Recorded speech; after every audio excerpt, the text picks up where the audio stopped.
All right, welcome back to the deep dive. So today we're going to open a door that I think for most people stays pretty firmly bolted shut. We're looking at a concept that kind of sits on this really uncomfortable boundary between math, philosophy, and then maybe even a little bit of existential dread if you stare at it for too long. Oh, definitely. It's the concept that, well, it breaks things. It breaks our calculators for sure. It can break logic if you're not careful, and it absolutely breaks our intuition. We're talking about infinity, Mm-hmm. but we're not doing the usual, space is really, really big kind of thing. We're doing a proper, rigorous deep dive into A Guide to Infinity, 10 Mathematical Journeys by Edward R. Scheinerman. And I want to start with something from the book that really stuck with me. It's not even in the main text, it's in the acknowledgments. Ah, I know what you're going to say. It's a question his granddaughter asked him. And it sounds like a riddle you'd hear on a playground. But the more I thought about it, the more it just bothered me. It's a perfect question because it's so deceptive. She asked him, what is the number just before infinity? And it's brilliant. It's just brilliant because it cuts right to the core of the misunderstanding we all have about it. We all grew up counting, 1, 2, 3, 100, 1,000. We just internalize this idea that every number has a next one, a successor, and every number, except maybe the first one, has a predecessor. Right. So if infinity is the end of the road, then logic tells you there has to be a last exit, a last house on the street. So what's the answer? Is it some ridiculously huge number like a Googleplex? Well, the answer he gives is, it's so perfectly mathematical in its honesty and also so deeply unsatisfying at first. He just says, there is no such number. See, and that feels like a cop-out. It feels like a parent telling their kid, oh, you'll understand when you're older. It totally feels that way. But it's not a dodge. It's actually a really profound statement about the very architecture of our number system. Huh. In the context of the standard real numbers, the ones we use every day, infinity isn't a place on the map. It's not a destination you can punch into your GPS. It's just the direction. It's the direction, exactly. Yeah. So asking for the number before infinity is like asking, what's the temperature of the color blue, or how many feet are there in a sad song? The question itself assumes a category that just doesn't apply. I think that lack of a neat answer, that disappointment, is maybe why people find infinity so scary. It's not just big, it feels chaotic. The book brings up that James Joyce quote, which is just pure nightmare fuel. Oh, the bird in the mountain of sand. Right. A mountain of sand 1,000,000 miles high, and a tiny bird comes once every 1,000,000 years to carry away a single grain of sand. And Joyce's punchline is that when the bird has finally worn that entire mountain down to nothing, just a single second of eternity will have passed. It's horrifying. It's designed to make you feel completely insignificant. But, and this is the whole point of Scheinerman's book and our deep dive today, he argues that this kind of philosophical awe and terror view of infinity is completely useless to a working mathematician. Useless. Yeah. Totally useless. You can't build a theorem out of existential dread.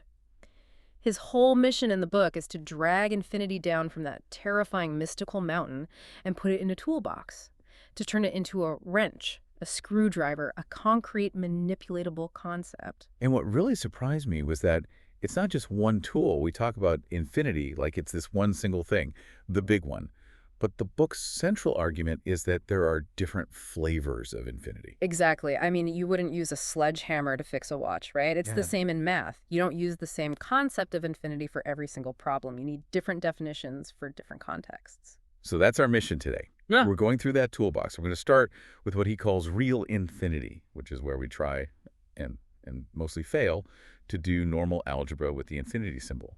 Then we're going to take a trip to tropical infinity. My favorite. Which sounds relaxing. Yeah. But it's this bizarre alternate reality where plus and times mean completely different things. It really messes with your head in the best way possible. From there, we'll dive into the hyperreal numbers, where we find things that shouldn't exist, like the infinitesimal. And finally, we'll end up in geometric infinity, which is where we find out that, yes, parallel lines do actually meet. The goal here is really just to stop seeing infinity as this philosophical abyss and start seeing it as, well, it's just another day at the office for mathematicians. It's a number. We can do things with it. Okay, so let's start with the most familiar ground, the number line. Everyone pictures it in their head. 0 in the middle, positives going right, negatives going left. And in our standard math class, that line is, what's the word? Unbounded. Right. It goes on forever, but it never actually ends. In the formal set of real numbers, which mathematicians write with that fancy blackboard, bold math proprietary group, infinity is not a member. It's not on the guest list. You can get as large a number as you can possibly imagine, but you're still dealing with a finite value. But in the first chapter, Scheinerman says, okay, let's just do it. Let's break the rules and invite it in. Yeah. He introduces something called the extended real numbers. This is step one. We call this set overline math (MER) with a bar over it. And it's a very literal idea. You just take your infinite number line and you pin a new tag on each end. You stick a point called positive infinity or in50 on the far, far right, and another point called negative infinity, or all in 50 on the far, far left. So we've officially given infinity a place at the table. We've made it a member of the number system. Yeah. But that's where the problems start, right? Because once you let someone into the club, they have to obey the club's rules. They have to do arithmetic. That's the catch. You can't just name something. You have to define how it behaves, how does it add, how does it subtract, multiply, divide. Well, some of it seems intuitive. Like if I have an infinite amount of money in my bank account and you give me another $20. You still have an infinite amount of money. So we can define that for any regular number. 6 laps plus infinity is just infinity. It feels solid. It feels consistent. And division too. If I have one pizza and I have to divide it among an infinite number of friends. Everybody gets nothing. Or, well, a slice is size 0. So $6 divided by 50 is $0. Okay, so far so good. The system seems to be holding together. But then we get to the part where the wheels come off. Scheinerman uses this great line from the comedian Stephen Wright. You can't have everything. Where would you put it? And he says, this is the fundamental trade-off. To let infinity into algebra, you have to give some things up. You do, and the first major casualty is subtraction. Specifically, the expression infinity minus infinity, and 50 and 50 office. Okay, now I'm just going to be the normal person here. My gut, my intuition, screams that anything minus itself is 0. A million minus a million is 0. So why isn't infinity minus infinity 0? That intuition is so powerful, but Yeah. But in this case, it's a trap. If we make a rule that says infinity and 50 is algebra, we shatter one of the most sacred fundamental laws of algebra, the associative property of addition. Just give us a quick refresher on that one. The associative property is just the rule that says grouping doesn't matter when you're adding. So A plus B plus C dual has to be the exact same thing as A plus B plus C. You can do the first pair first or the second pair first, and the answer won't change. Right. Okay, that seems like a pretty important rule. You can't just throw that away. It's non-negotiable. So let's use it to test your idea. Let's try to figure out the value of the expression in50 plus in50. Yeah. Group it the first way, like it's written. We do the math inside the parentheses first. So what's infinity plus infinity? It's still infinity. Right. So the expression becomes in50. And if we use my gut instinct rule, then that equals 0. So the answer is 0. Okay. Hold that number in your head. 0. Now let's use the associative property to regroup the expression. Instead, let's calculate it as in50 plus. Okay, so now we do the second parenthesis first, which is in50 apart. And you wanted to define that as 0. Right, so now the expression becomes in50 plus $2. Which is just infinity. Exactly. So using the first grouping, we got an answer of 0. Using the second grouping, we got an answer of infinity. And the associative property demands that those two answers be the same. So 0 has to equal infinity. Which is a contradiction. It's mathematical chaos. If 0 is the same as infinity, then all numbers are the same, and the whole system it collapses into a meaningless point. So to save the entire structure of mathematics, we have to throw out that one operation. We just have to say in50 varies is undefined. It's a forbidden calculation. That's the sacrifice. We build a little fence around it and put up a do not calculate sign, and we have to do the exact same thing for multiplication. Specifically for 0 times infinity. $0, $3. This one feels even worse. It's like the irresistible force meeting the immovable object. 0 times anything is supposed to be 0. But anything times infinity is supposed to be infinity. So which one wins? Neither. It's mutual assured destruction. And we can prove why using another one of those sacred laws, the distributive property. Let's say we try to force an answer. Let's just pretend for a moment that $0.50 equals some number. What do you want it to be? Let's try one. It feels kind of neutral. Let's say $0.50 equals some number. Okay. We're going to write that down as our rule. Now, we all agree that the number 2 is equal to 1 plus 1, right? Yeah, last I checked. So $2, 1 plus other dollar. Now let's substitute our new rule into that equation. That gives us $2, $2 plus 0 and 50. Okay, I'm with you. Now, the distributive property says that we can factor out the common term, the infinities. That means $2 plus 0 plus 0. And 0 plus 0 is still 0. Mm. So we're right back where we started. The right side of the equation is just $0.50. Which we just defined as being equal to 1. Oh. So we just proved that 2 equals 1. We did. And if we had defined it as anything else, we could prove that 5 equals 10 or that pi equals a negative number. The moment you give $0.50 a specific value, the whole system just explodes into nonsense. So again, the only way to save it is to forbid it, to just say undefined. Undefined. It's another one for the scrap heap. And this really shows what the extended reals are. They're a useful tool, but a fragile one. You can use it for certain things, like in calculus, but you have to be so careful not to step on one of these landmines. Okay, so that's algebra. It gets shaky. Now I want to shift gears to something that feels more tangible, to infinite decimals. And this brings us to the internet's all-time favorite mathematical argument. Oh, I know exactly where this is going. The number $0.9999 with the nines repeating forever. Does it equal 1? Or is it just so close to 1 that we can't tell the difference? I have seen friendships damaged over this question. People get genuinely angry. The book is completely uncompromising on this. Scheinerman says, yes, absolutely, without a doubt. Short $999 is precisely equal to 1. They aren't two different numbers. They are two different names for the same number. And he's 100% correct. But the reason it's so controversial is I think it's psychological. We see .999, and we picture it as a process. We imagine someone writing down nines one after another forever. And since they never stop writing, it feels like they never quite get to 1. They're always approaching, but never arriving. But a number isn't a process of writing it down. It's the value itself. It's the value itself. And in the standard real number system, there's no such thing as an infinitesimal gap. There are no two distinct numbers that are right next to each other. If they're not the same, there's always another number in between them. The proof that I find most convincing isn't the simple algebra one. It's the one that uses the formula for a geometric series. Okay, walk us through that one. So when we write a number like $0.9999, what do we actually mean by that notation? The first 9 is in the tens place, so it represents 910, right? The second 9 is in the hundreds place, so that's $9,100. The third is $91,000, and so on. So what we're really looking at is an infinite sum. $910 plus $9,100 plus $91,000 plus dollars. And for that specific type of sum, where each term is a constant multiple of the one before it, there's a formula. There is. It's a geometric series, Yep. and the sum is equal to a, where a is the very first term, and r is the common ratio you multiply by each time. So in this case, the first term, a, is $910. And to get from one term to the next, we're always multiplying by $110. So r is $110. Exactly. So we plug that into the formula, we get 910 divided by 110. Okay, and 1 minus a tenth is 9/10. So we have 9/10 divided by 9/10. Which is 1, not almost 1. Not gets really close to 1, it is 1. The decimal $0.999 is just a slightly awkward, infinite way of writing the number 1. It's so counterintuitive, though, because you feel like if you keep adding little bits, the total has to keep changing. But here, the pile it hits a hard ceiling at 1. Yeah. But right after showing us that, the book completely flips the script and shows us a case where our intuition is catastrophically wrong.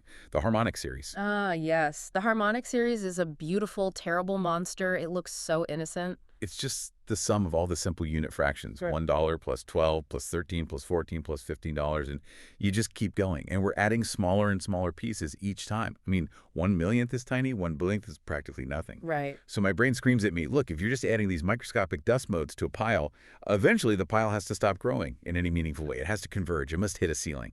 And for many, many series, that intuition is perfectly correct. The series we were just talking about, $910 plus $9,100 plus dollars, that converges. It stops at 1. But the harmonic series, it diverges. It goes to infinity. It never, ever stops growing. Not ever. But how is that possible? If you get way out there and you're adding a term like 1 over a Google, how does that tiny, tiny fraction possibly contribute anything? It contributes almost nothing on its own. But the power of the harmonic series is that it makes up for the tiny size of its terms with sheer overwhelming quantity. And the proof that Scheinerman shows, which is just brilliant, it dates back to the 1300s. It doesn't use any fancy calculus. It just uses grouping. This was the part I just loved. It feels like something you could figure out with wooden blocks. It really does. So let's just do it. Let's start summing. We start with the first term, which is 1. Fine. Okay, total is 1. Next term is $12. Total is now 1.5. Now here's the trick. Let's look at the next two terms as a group. $13 and $14. Okay. Now, $13 is obviously a little bit bigger than a $14, right? Yeah. So their sum, $13 plus $14, has to be bigger than $14 plus 14. Okay. And a quarter plus a quarter is 2/4, which is 1/2. Exactly. So that little block of two fractions, when you add them together, their combined value is more than 1/2. So our total sum is now more than $1 plus 12 plus 12, more than 2. Ah, I see where this is going. Now we take the next four terms as a group. $15, $16, $17, and $80. The smallest one in that group is $18, So the sum of those four has to be bigger than 4 times 1/8. which is $488, another half. So we've added another half to the pile. And we can do this forever. The next 8 terms, from $19 through $116, their sum is greater than 8 times $116, which is another half. The next 16 terms give you another half. The next 32 terms. It takes more and more terms each time, but you can always go out far enough to find another group of fractions that, when you bundle them all together, add up to more than 1/2. Always. You have an infinite supply of fractions, so you can build an infinite number of these half or more bricks. And what happens when you add 1222 to itself an infinite number of times? It goes to infinity. That is just, it's so unsettling. The book mentions that to get the sum to just pass the number 100, you need to add up something like 10 to the 43rd power terms. It grows so slowly. But it's relentless. It will eventually get bigger than any number you can name. It teaches us a really important lesson.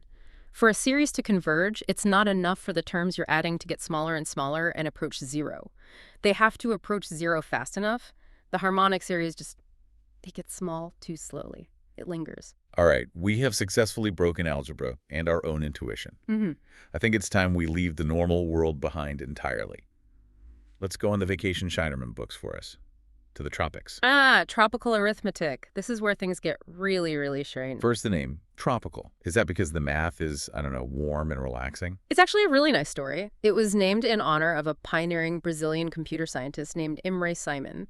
And since Brazil is in the tropics, the French mathematicians who formalized the field they called it that as a tribute.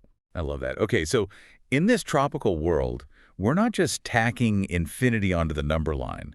We are fundamentally rewriting the dictionary. We are changing what the symbols for plus and times actually mean. Yes, this requires a complete mental reboot. In tropical arithmetic, when you see a plus sign, which is sometimes written with a circle around it, that does not mean add, it means take the minimum of the two numbers. Right. And when you see a multiplication sign, sometimes written as O, it does not mean multiply, it means add. Okay, this feels like a secret code me and my friends would have made up in like middle school. Can we walk through an example so I can get my head around it? Absolutely, let's do it. So, say you have 3 tropical plus 5. $3 up plus 5. Okay, so plus means minimum. The minimum of 3 and 5 is 3. Exactly. So $3 up plus 5 is then 3. Now, what about 3 tropical times 5? $3 at 5. All right, and tropical multiplication is just normal addition. So 3 plus 5 is 8. You've got it. $3 open 5 is 8i. I can follow the rules. But the big question is, why? Why on earth would anyone do this? It feels so arbitrary, like you're just making up rules for fun. It feels that way until you start looking at the deeper structure. Any useful mathematical system needs certain bones to hold it together. And one of the most important bones is something called an identity element. Okay, what's that? In normal, everyday addition, what's the one number that you can add to anything and it does nothing?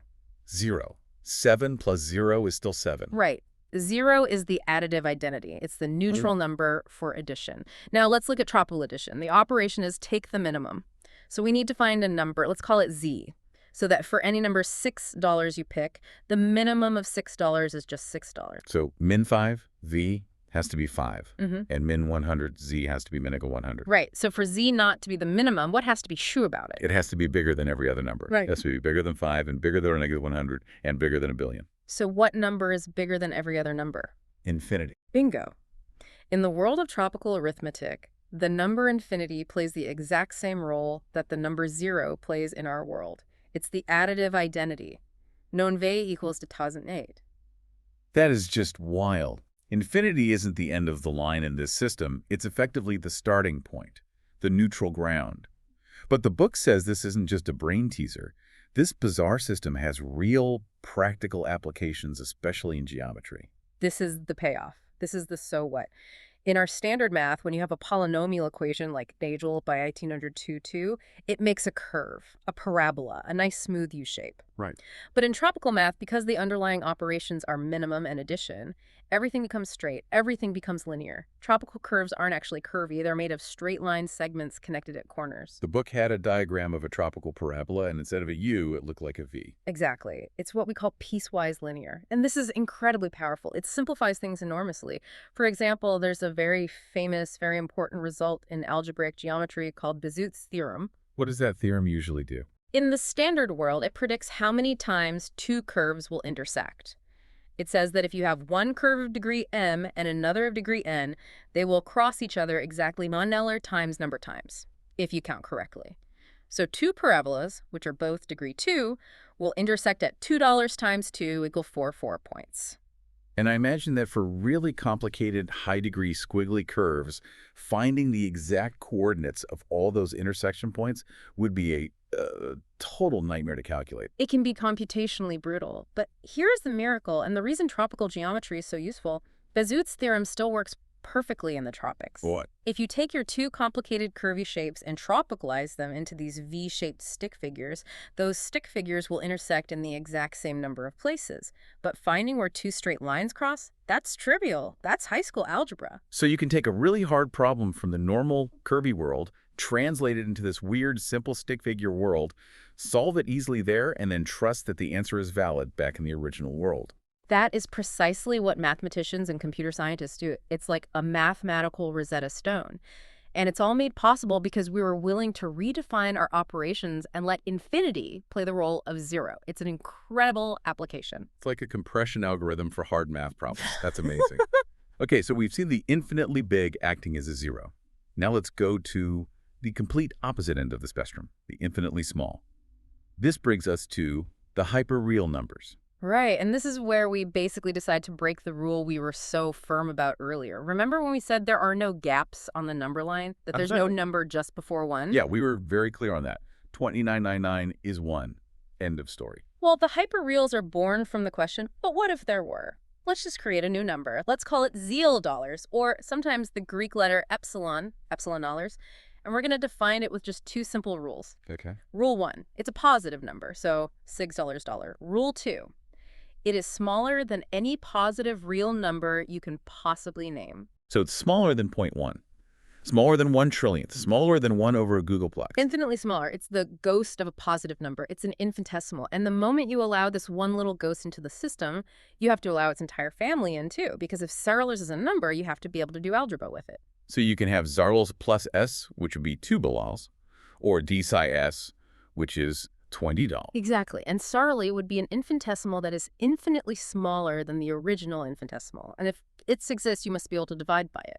What would $1 be? Well, 1 divided by a tiny, tiny positive number is a huge positive number. So 1 divided by an infinitesimal would have to be infinite. Correct. So the hyperreal number system contains both infinitesimals and infinities. In fact, it contains an infinite number of different sizes of infinity. $1 is infinite, but 172 is an even bigger infinity. You get this incredibly rich, layered structure. It feels like we're just making things up now, like we're writing mathematical fan fiction, and then a number smaller than all other numbers appeared. Can we really just do that? Does the math actually work? It does. It holds together because of a very powerful and elegant rule called the transfer principle. This is the constitution of the hyperreal world. And it basically says that any fundamental algebraic statement that is true for the real numbers is automatically also true for the hyperreal numbers. Okay, what does that mean in plain English? It means all the rules you learned in algebra still apply. The commutative property, A plus BB plus A, true, still true. The distributive property, still true. The rules about how inequalities work, all still true. It ensures the system is consistent. So it's like a mirror universe where the laws of physics are the same. Almost exactly. But the transfer principle is also a restriction. For example, in the real numbers, can you divide by the number 0? No. Forbidden. Because there's no number $6 such that $6 0 equals 0 is 0. Well, since that's true in the reals, the transfer principle guarantees it must also be true in the hyperreal. You still cannot divide by exactly 0, but you can divide by 0. Because zeros isn't zero. Yeah. It's just Close. closer to 0 than anything we can imagine. Precisely. And that one little distinction is the key that unlocks the killer app for the hyperreals: calculus. Oh, man. I remember doing limits in calculus, the whole as h approaches 0 thing. I always felt so hand-wavy, like we were sneaking up on the right answer without ever actually touching it. The standard way of teaching calculus with limits is perfectly rigorous, but it's conceptually slippery. You have to do these complicated delta epsilon proofs to be really sure. The hyperreals they throw all of that away and let you do simple algebra. Okay, let's do an example. Let's find the slope, the derivative of a simple curve, say dollars by 2 in 2002. In normal calculus, that's a whole limit definition. What's the hyperreal way? It's wonderfully direct. To find the slope at a point, $6, we just pick a second point that's infinitesimally close to it, 6 plus s a day, and then we just calculate the slope between them, rise over run. Okay, the run is the horizontal distance, which is just 6 plus s a day. That's just $6. Easy enough. The rise is the vertical change. That's the value of the function at the second point minus the value at the first point. So 6 plus s, 2 by 2, 2. Right, now we just do the algebra. We expand 6 plus s2 plus 2x is plus st2. Now subtract the 6 by 2, 2 from the original point. Okay, so the 2 terms cancel, and we're left with just $2 plus s2 a 2. That's our rise. Perfect. Now, rise over run, we divide that by dollars. So $2 plus s$2. We can cancel an anus out of everything, so that just leaves $2 plus s a day. And that's it. The exact slope of the line connecting those two infinitesimally close points is $2 plus s day. Now for the last step. We want the slope not in the hyperreal world, but in our regular real world. We don't care about that little infinitesimal dust bunny. So we take what's called the standard part. Which is basically just rounding off. It's rounding to the nearest real number. And since c the nearest dollars is infinitesimally small, what does $2 plus i's round to? It just rounds to 2 pi i's. It just vanishes. And that is the derivative. The slope is 2 bilars, no limits, no approaching 0, no inequalities, just pure algebra, and then wiping away the infinitesimal crumbs at the very end. That is, wow, that is infinitely easier and, yeah, pun intended. I mean, it honestly feels like cheating. Like we just used a magic wand to get the right answer. It does, doesn't it? Yeah. But it's not cheating. It's more like scaffolding. You build this elegant hyperreal structure to let you climb up and reach the answer. And then you just kick it away at the end. You kick it away, and the real answer is just standing there perfectly solid. It's maybe the most beautiful example in the whole book of infinity being used as a temporary but incredibly powerful tool. I really wish I could go back and give this chapter to my 17-year-old self. It would have saved me so much grief. Okay, we've tackled algebra, arithmetic, and calculus. Let's round this out with geometry. We're going to look at the Riemann sphere and the projective plane. This is where we stop calculating so much and start visualizing. It's about changing our perspective on space itself.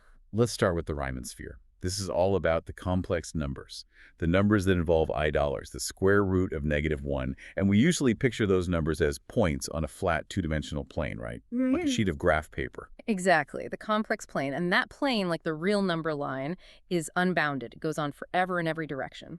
But the great 19th century mathematician Bernhard Riemann had this brilliant idea. He asked, what if we just wrapped it up? The book uses a great analogy of wrapping a gift. I found that really helpful. It's perfect. Imagine the flat complex plane is a sheet of paper on a table. Now take a sphere, like a perfectly smooth ball, and rest it on the paper so it's touching at one point. That point of contact is the number 0. We'll call the very top of the sphere the North Pole. Now picture a tiny bright light bulb right at the North Pole shining down. So its light shines from the North Pole through the sphere and casts shadows onto the paper below. Precisely. And every single point on the surface of that sphere, except for the North Pole itself, corresponds to exactly one shadow point on the paper. This mapping is called stereographic projection. Points near the sphere's south pole cast shadows near the center of the paper. Points on the equator cast shadows farther out. And as you get closer and closer to the light bulb at the North Pole, the shadow on the paper gets thrown further and further away. Further and further and further. And what about the North Pole itself? The light bulb's own location, where does its ray of light go? It would be shining straight out, parallel to the paper. It would never hit it. Or you could say it hits the paper at infinity. And that's exactly what Riemann did. He just defined that one single point, the North Pole, as infinity. So this is totally different from the extended real line we started with. Back then, we had two infinities, a positive one and a negative one, two ends to the line. Here, there's just one. Just one. It doesn't matter which direction you go on the complex plane, east, west, northeast. If you go far enough out, you are heading towards the same single point, the North Pole. It's like a video game map where if you go off any edge, you wrap around and appear at the same spot. And the book says this elegant little geometric trick lets us do some really satisfying math. Like, on the Riemann sphere, what is 1 divided by 0? In every other system we've talked about, that's the ultimate sin. Undefined. Catastrophic. But on the sphere, we can think about it visually. 0 is the South Pole. It turns out that the function 1 divided by z corresponds to a simple rotation of the sphere that just swaps the North and South Pole. Oh, so if you start at the South Pole, 0, and apply the function, you end up at the North Pole. Which is infinity. So on the Riemann sphere, $10 in field's infinity. And what about 1 divided by infinity? You start at the North Pole, you apply the rotation, and you land back on the South Pole. So 1 and 50 equal dollars. It's just so clean. All that struggle we had in the first segment with these undefined operations, and geometry just, it solves it by bending the universe into a ball. Yeah, and that's often the case. You know, geometry can be, well, a lot more forgiving than pure algebra sometimes. It lets you bend the rules a little. Or it reveals that the rules were different all along. Which brings us to the last face of infinity we're covering today, the projective plane. This is the one that finally fixes that problem from ancient geometry parallel lines. Yeah, Euclid's famous fifth postulate, parallel lines never ever meet. They run alongside each other forever. But that's not how we see the world, is it? If you stand on a long, straight road. Or on train tracks. Yeah, don't actually stand on train tracks. But if you look down them, they absolutely look like they touch at the horizon. They do. Artists during the Renaissance called that the vanishing point. They figured out that to draw a realistic three-dimensional world on a two-dimensional canvas, you had to break Euclid's rule. Parallel lines had to meet. Projective geometry is basically the formal mathematical version of perspective drawing. So we're saying that Euclid was describing the God's eye view of a flat plane, but projective geometry describes the way an observer actually sees that plane. That's a great way to put it. And to do it, we have to add new imaginary points to our space. We add 1 point at infinity for every possible direction or slope. So all the horizontal lines in the world, which are all parallel to each other, they all meet at one single shared point way out on the horizon. Exactly. And all the vertical lines meet at a different point at infinity. And all the lines with the slope of, say, 45 degrees, they all meet at their own unique point at infinity. And if you take all of those infinite vanishing points and stitch them together, what do you get? You get the line at infinity. It's like a circle at the edge of the universe that contains all the vanishing points. But again, why do this? Is it really just about making art look better? It's about cleaning up the logic. It's about elegance. In normal Euclidean geometry, the rule for line intersections is messy. It's any two distinct lines will intersect at exactly 1 point, unless they are parallel, in which case they don't intersect at all. That unless is so annoying. It's an exception. And mathematicians really hate exceptions to their rules. They hate them. So in projective geometry, that ugly exception just vanishes. The new rule is simply any two distinct lines intersect at exactly 1 point, period. Full stop. And if the lines are parallel, that 1 point is just. It's one of the points on that line at infinity. Yes, it exists, it has a place, it cleans up the code. And it creates this incredibly beautiful symmetry in the geometry, a property called duality. Okay, what's that? In projective geometry, points and lines become mirror images of each other. Look at these two statements. Statement 1, any two distinct points determine a unique line that passes through them. Right, that's basic geometry.